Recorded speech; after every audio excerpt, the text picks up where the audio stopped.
जय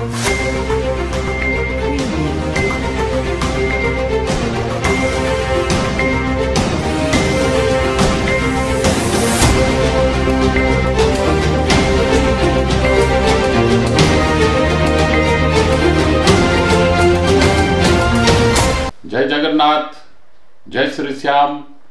क्रांति उड़ीसा मीडिया में आपका स्वागत है। मैं हूं नंद किशोर जोशी। सभी दर्शकों से अनुरोध है, कृपया इस चैनल को लाइक करें, शेयर करें, सब्सक्राइब करें एवं बेल बटन अवश्य दबाएं, जिससे आने वाली वीडियो की नोटिफिकेशन आपको मिलती रहे। आज हम चर्चा करने जा रहे हैं आगामी लोकसभा चुनाव के मद्देनजर कटक लोकसभा सीट से केंद्रीय रेल मंत्री अश्विनी वैष्णव की खड़े होने की संभावना, और वो अगर खड़े होते हैं तो यहां बीजेडी के साथ में होगी, मान बीजू जनता दल के उम्मीदवार के साथ में होगी कांटे की टक्कर। इसी विषय पर आज हम चर्चा करने जा रहे हैं। दरअसल ये जो अश्विनी वैष्णव है केंद्रीय रेल मंत्री, ये उड़ीसा के राज्यसभा कोटे से ही केंद्र में मंत्री हैं, रेल मिनिस्टर। ये वैसे रहने वाले हैं राजस्थान के, जोधपुर में जन्मे हैं और वहाँ उनका मूल निवास राजस्थान जोधपुर में ही है। और ये आईआईटी पास किए हैं, अर्थात टेक्नोक्रेट हैं। इसके अलावा आईएएस ऑफिसर भी रहे हुए हैं, अर्थात ब्यूरोक्रेट भी रहे हुए हैं, ब्यूरोक्रेट भी हैं। इसके बाद वो राजनीति में आए और राजनीति में आने के बाद अभी रेलवे मिनिस्टर हैं। वो राजनीति में भी कैसे आए उसके पीछे भी मैं बताता हूं। 2002 में जब वाजपेयी जी की सरकार थी वहां सेंटर में, तो वाजपेयी जी की सरकार के समय ये 2003 में, ये वाजपेयी जी की सरकार तो 2004 तक थी, ये 2003 में इनका तबादला हुआ उड़ीसा से सीधा दिल्ली, और दिल्ली में ये प्राइम मिनिस्टर ऑफिस में इनका तबादला हुआ, ट्रांसफर हुआ। वही ये जॉइंट सेक्रेटरी लेवल पर पीएमओ ऑफिस में कार्यरत थे। उसी समय चूंकि भाजपा के बड़े बड़े नेताओं का अटल बिहारी वाजपेयी जी के पास आना जाना लगा रहता था, और उनसे सारे बड़े बड़े नेताओं से इनकी मुलाकात होती रही थी, और इनके मन में उसी समय से होगा कि मैं भी कोई नेतागिरी करूंगा भविष्य में। और संजोग से ऐसा हुआ कि नरेंद्र मोदी उस समय गुजरात के मुख्यमंत्री थे, उनका भी बराबर दिल्ली दौरा होता था और वाजपेयी जी से मुलाकातें भी होती थी। उसी दरमियान अश्विनी वैष्णव की नरेंद्र मोदी के साथ में पहचान हुई, पहचान थोड़ी बढ़ गई, और जब 2004 के बाद अटल बिहारी वाजपेयी जी की सरकार नहीं रही, लेकिन जो पहचान कायम हो गई थी नरेंद्र मोदी के साथ में 2003 और 2004 में, वो कायम रही लंबे समय तक। इसका नमूना यह है कि ये बाद में अश्विनी वैष्णव अपने कुछ साल ब्यूरोक्रेट माने आईएएस का काम करने के पश्चात इन्होंने वहां से इस्तीफा दे दिया। देने के बाद ये गए अमेरिका में हायर स्टडी करने के लिए, और वहां से लौटकर आए और यहाँ अपनी कंपनी खड़ी की, और कंपनी में कुछ मिनरल्स माइनिंग्स वगैरह का कुछ काम वाम ये इनकी कंपनी करती थी। लेकिन उनके पुराने कॉन्टैक्ट्स थे बड़े बड़े बीजेपी नेताओं के साथ में, विशेषकर नरेंद्र मोदी के साथ में, तो वही कॉन्टैक्ट्स रिवाइव हुआ और इन्होंने अपनी इच्छा जाहिर की होगी नरेंद्र मोदी के सामने। और नरेंद्र मोदी भी चूंकि उस समय 2003 से इनको जानते थे, तो नरेंद्र मोदी ने भी इनके अंदर की प्रतिभा जानी होगी कि हाँ ये आईएएस रहे हुए हैं, इसके साथ में टेक्नोक्रेट है, आईआईटीएन है, तो इनके अंदर में नरेंद्र मोदी को विश्वास जगा होगा। इसलिए नरेंद्र मोदी ने इनको अपनी पार्टी में शामिल किया एवं ये राज्यसभा के एमपी बने। उड़ीसा कोटे से राज्यसभा में गए। जब राज्यसभा में गए तो मुझे अच्छी तरह याद है कि क्योंकि यहाँ पर उड़ीसा विधानसभा में नवीन पटनायक की जो पार्टी है बीजू जनता दल, उसका प्रचंड बहुमत है। मतलब यहाँ उस समय टोटल राज्यसभा की सीट होती है उड़ीसा से 10, उसमें एक बार जीतते हैं 3, तत्पश्चात 2 साल के बाद फिर 3, फिर उसके 2 साल के बाद 4, अर्थात 10 सीट हुई। तो जब ये 10 सीट इनके जो पिछले बार पिछली बार से पिछली बार, अर्थात जब इनके ये जो अश्विनी वैष्णव का जो चयन हुआ राज्यसभा के उम्मीदवार के रूप में, उस समय नरेंद्र मोदी के साथ में नवीन पटनायक की बात हुई थी दिल्ली में। और नवीन पटनायक जब भुवनेश्वर आए तो उन्होंने अनाउंसमेंट किया कि हमारी पार्टी से 3 उम्मीदवार ये लोग हैं। तो उसमें तीनों में ये अश्विनी वैष्णव का नाम पहला सर्वप्रथम नाम दिए।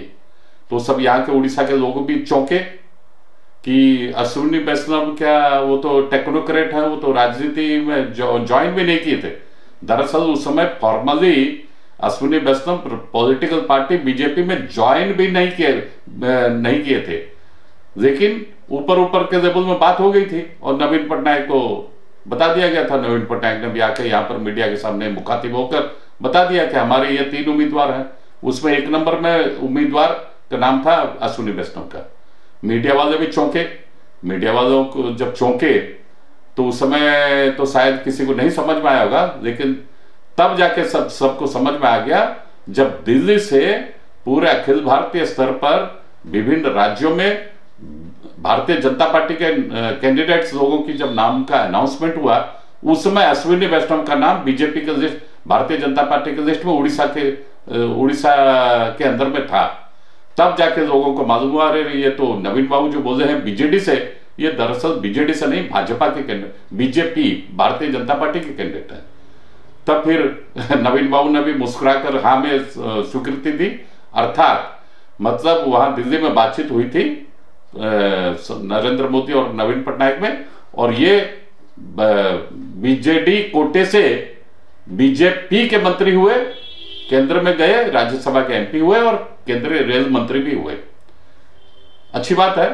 इसके बाद क्योंकि आज तक उड़ीसा के कोटे से कोई भी सेंट्रल कैबिनेट रेलवे मिनिस्टर नहीं हुआ। यहां थे हमारे कानूचरण लेंका, कांग्रेस के जमाने में, नरसिम्हा राव के जमाने में वो मिनिस्टर ऑफ स्टेट रेलवे थे। उन्होंने भी बहुत अच्छा काम किया है अपने, मतलब उनके उस जमाने में, नरसिम्हा राव के जमाने में कैबिनेट रेलवे मिनिस्टर थे जाफर शरीफ जो कर्नाटका के थे, वो थे कैबिनेट मिनिस्टर। उनके अंडर में थे minister of state railway Kanhu Charan Lenka. लेकिन कानूचरण लेंका ने भी बहुत अच्छा कार्य किया, सराहनीय कार्य किया था अपने जमाने में, उस समय नरसिम्हा राव के समय में। तत्पश्चात अश्विनी वैष्णव जब ये रेलवे मिनिस्टर हुए हैं, इन्होंने बहुत ही शानदार कार्य किया है।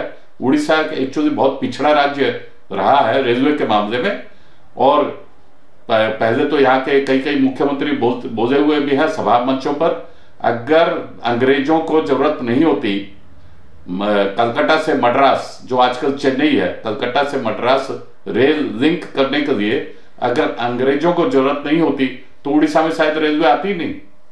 चूंकि उनको जरूरत थी कलकत्ता से मद्रास को, अर्थात आज के चेन्नई को कनेक्ट करने के लिए इस समय, इसलिए वो लोग मजबूर हुए उड़ीसा के को रेलवे देने के लिए, उड़ीसा से रेलवे पास करने के लिए। एनी हाउ, लेकिन लगातार आजादी के पहले, आजादी के बाद भी लगातार उड़ीसा रेलवे के मामले में बहुत पिछड़ा रहा है।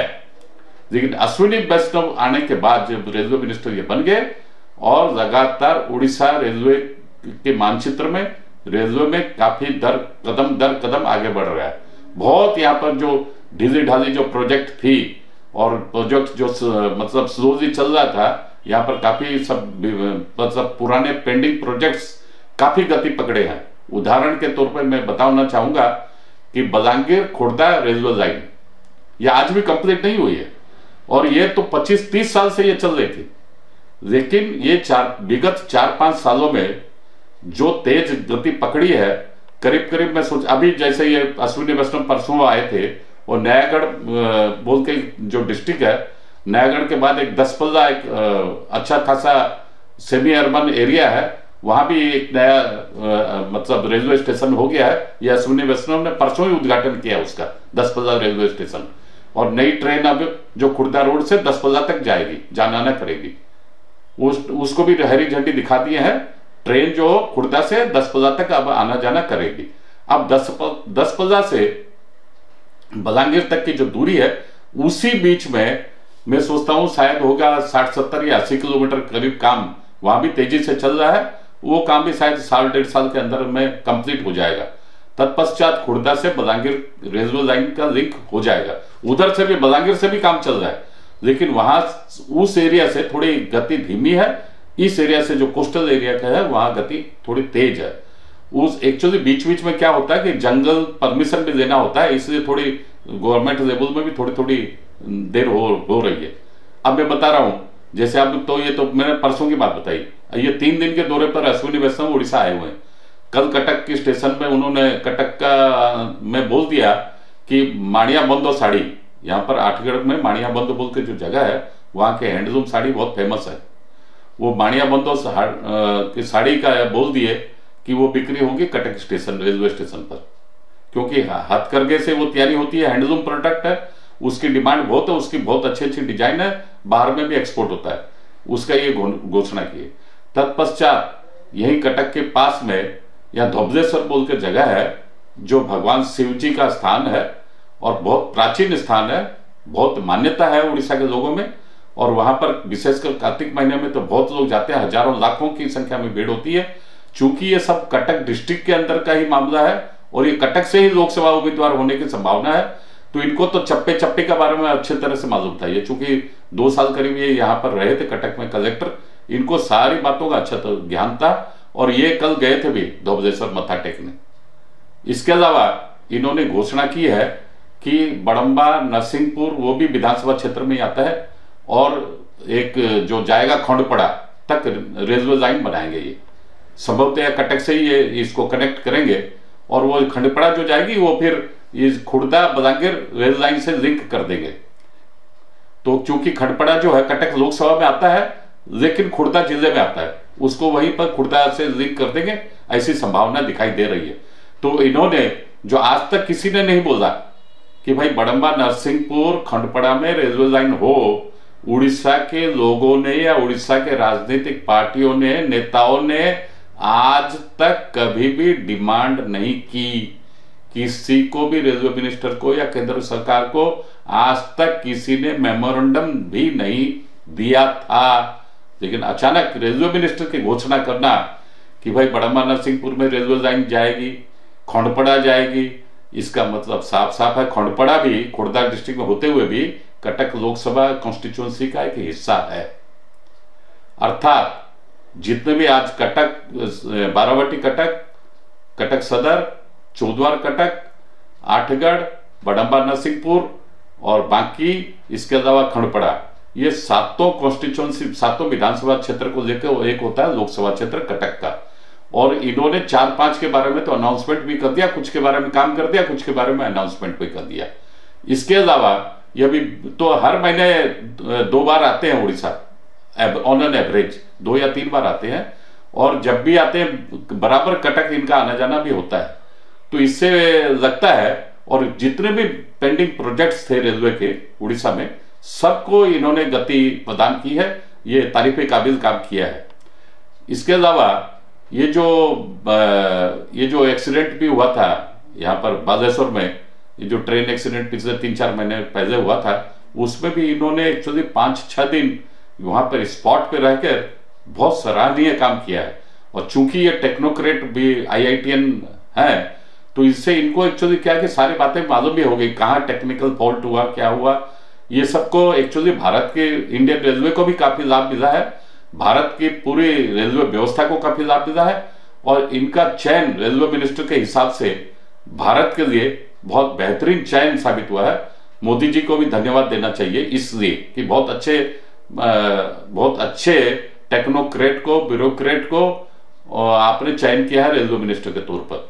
और अगर ये खड़े होंगे यहाँ पर जैसी संभावनाएं दिख रही है, तो जीतने की संभावना भी है।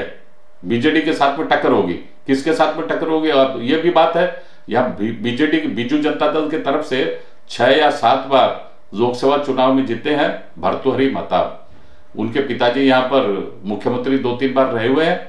इसके अलावा केंद्र में मंत्री थे और अनडिवाइडेड महाराष्ट्र, गुजरात के माने बॉम्बे प्रोविंस के गवर्नर भी रहे हुए हैं। उनके सुपुत्र है भर्तृहरि महताब, और दैनिक प्रजातंत्र, उड़िया प्रजातंत्र पेपर है, उसके संपादक भी है। लेकिन जब यहाँ पर जो लोकसभा का बिगुल बजेगा चुनाव का, तो मेरे को लगता है, क्या मालूम, ये कहा भी नहीं जा सकता ये जो भर्तृहरि महताब उनको इस बार टिकट मिलेगी या नहीं मिलेगी। और अगर मिलती है तो भी कोई बात नहीं, और अगर नहीं मिलती है तो भी कोई बात नहीं। टक्कर लेकिन बीजू जनता दल के साथ में ही होगी, अश्विनी वैष्णव अगर लोकसभा में खड़े होते हैं तो। और कांग्रेस की पोजीशन जो है वो 3 नंबर में रहेगी। शायद हो सकता है जमानत भी चली जाए, जिसकी संभावनाएं ज्यादा दिखाई दे रही हैं।